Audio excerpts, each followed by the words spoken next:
we have gone ahead and we have divided our batter into the 3 bowls, and I got that all scraped out. And so now what I'm gonna do is I'm gonna take and I'm gonna grab my damp towel, which I always have handy here, wipe my fingers off. This is one of those tricks that's like not a baking trick, but it is a baking trick, is always have your kitchen clean and functional for you.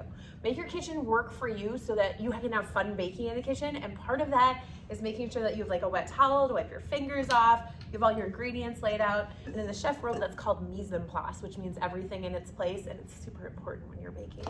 All right, so the next part of my mise en place is my food coloring here, and I'm gonna take, and again, my job, I'm trying not to deflate the fluffiness. We want them fluffy.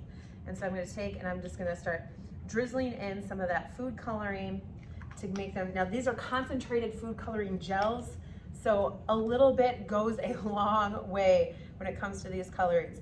So if you want like a pastel pink, you would really only need to put in like a 1/16 of a teaspoon, very, very small amount. You can always add more food coloring, but it's very, very hard to take food coloring out. Well, really, you can't take food coloring out. So I always start with just like a little bit, and then I'm gonna grab my baby whisk, AKA a fork, and I'm just gonna take, and again, I'm gonna fold that color in. So I'm gonna get a very, very pretty teal color here, folding in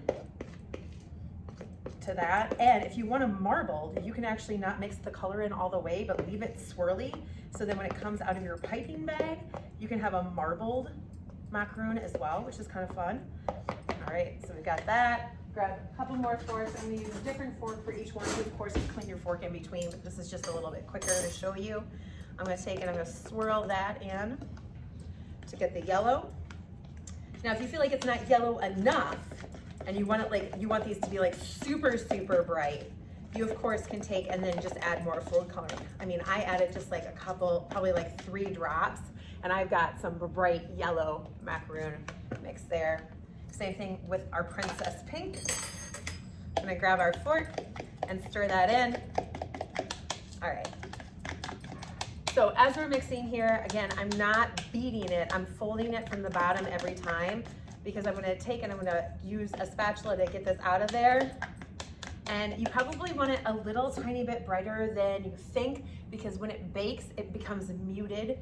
And so like a little bit of brightness over the top of that probably is not gonna hurt anything. It's just gonna make it really, really nice and bright.